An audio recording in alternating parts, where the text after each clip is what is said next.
নমস্কার, চলে এসেছি একটা নতুন ভিডিও নিয়ে। আজকের আমাদের ভিডিওর বিষয় হলো প্রাণায়াম।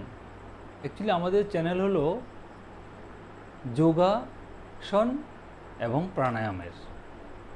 যোগাসন এবং প্রাণায়াম এই দুটো একসঙ্গে করতে হবে। আমরা যদি মাত্র যোগাসন অথবা যৌগিক মুদ্রা করি প্রাণায়াম ছাড়া, তাহলে এটা হবে অনেকটা শিবহীন দক্ষযজ্ঞের মতো। আমরা ভাবি যে যোগাসন করব, প্রাণায়াম করব না, তাহলে কিন্তু আমাদের 50% ফল হবে, আর 50% ফল হবে না। তো আমরা যোগাসনের সঙ্গে সঙ্গে প্রাণায়ামের গুরুত্ব অপরিসীম, তাই আমরা আজকে একটা প্রাণায়াম শিখব। প্রাণায়াম শেখার আগে আমরা 2-4টি বিষয় প্রাণায়াম সম্পর্কে জেনে নেব। অ্যাকচুয়ালি প্রাণায়ামটা কি? প্রাণায়াম হলো এক কথায় বলতে গেলে প্রাণের আয়াম, অর্থাৎ প্রাণের বিস্তার। সেটা আমরা আগেও বলেছি। এখন প্রাণায়ামটা কী নিয়ে ব্যাপার? আর কিছুই নয়, এটা বাতাস নিয়ে, অর্থাৎ বায়ু নিয়েই কাজ কারবার। Hydrogen, oxygen, nitrogen, carbon dioxide, এগুলো নিয়েই আমাদের কিন্তু এই শরীরটা গঠিত। এগুলোর কম বেশি স্বল্পতা বৃদ্ধিতে আমাদের কিন্তু রোগ শরীরের মধ্যে বাসা বাঁধে।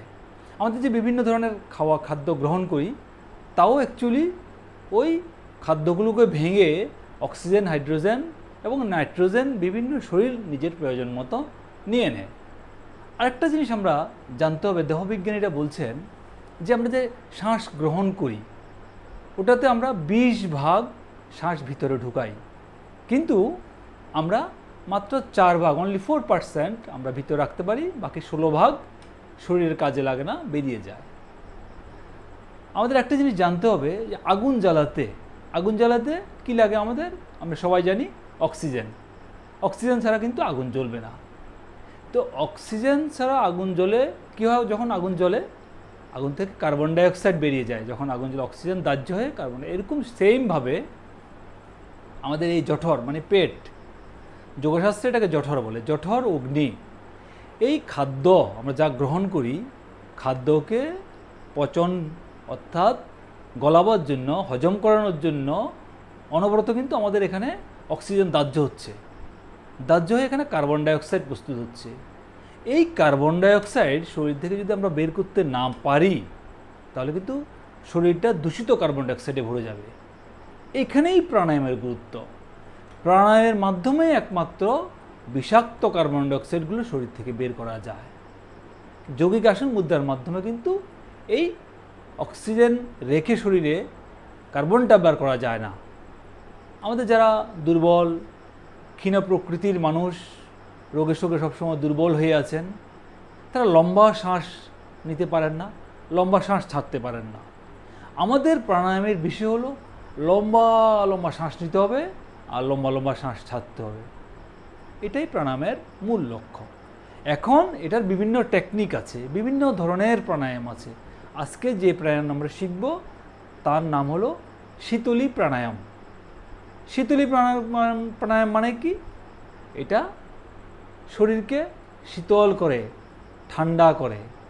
বিভিন্ন সময় আমরা দেখতে পাই, বাজারঘাটে বলুন, অফিস আদালতে বলুন, দোকানপাটে বলুন, বেশিরভাগ একটা আলোচনা হয়।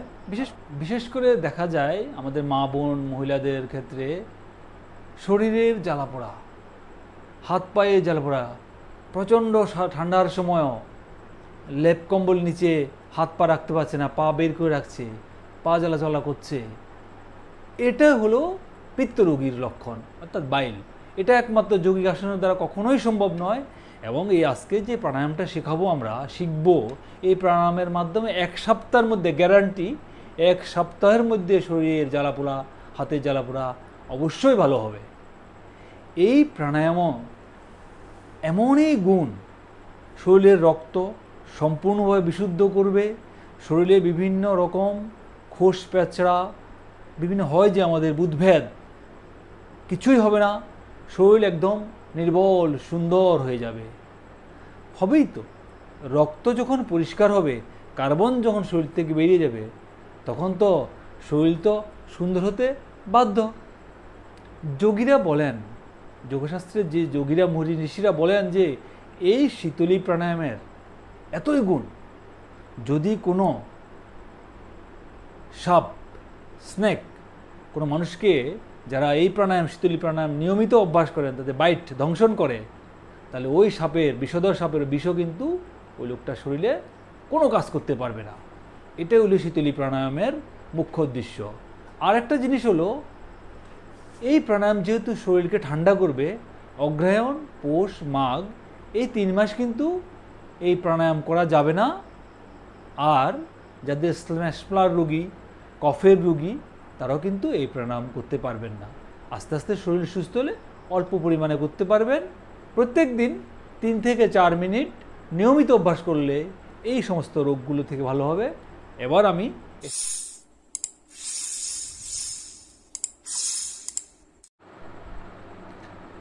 তাহলে চলুন আমরা শিখে নিই আজকের শীতলী প্রাণায়াম।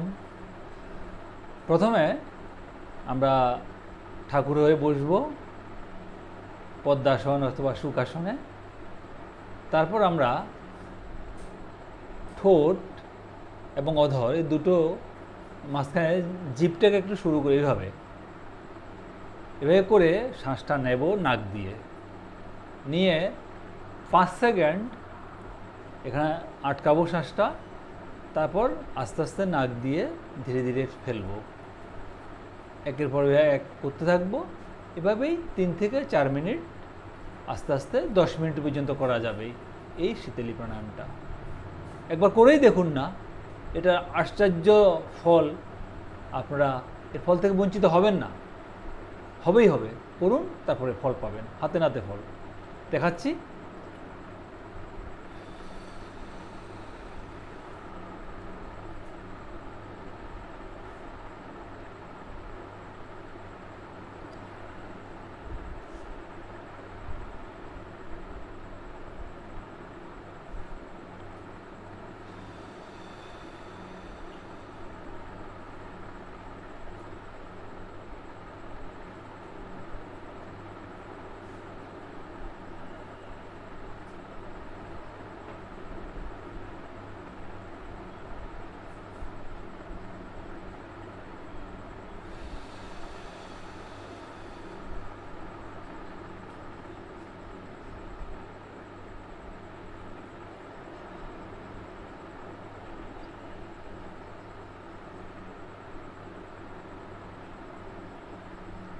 এই হলো সিম্পল শীতলী প্রাণায়াম। আর গুণের কথা তো আগেই বলেছি। তাহলে আজকে আমরা এটাই রাখলাম। সবাই ভালো থাকবেন, সুন্দর থাকবেন। ভালো লাগলে চ্যানেল সাবস্ক্রাইব করবেন, শেয়ার লাইক করবেন, কমেন্টস করবেন কিছু জানতে হলে। নমস্কার সবাইকে। দেখা হচ্ছে একটা পরবর্তী একটা রোগ নিয়ে, একটা সুন্দর ভিডিও নিয়ে। নমস্কার।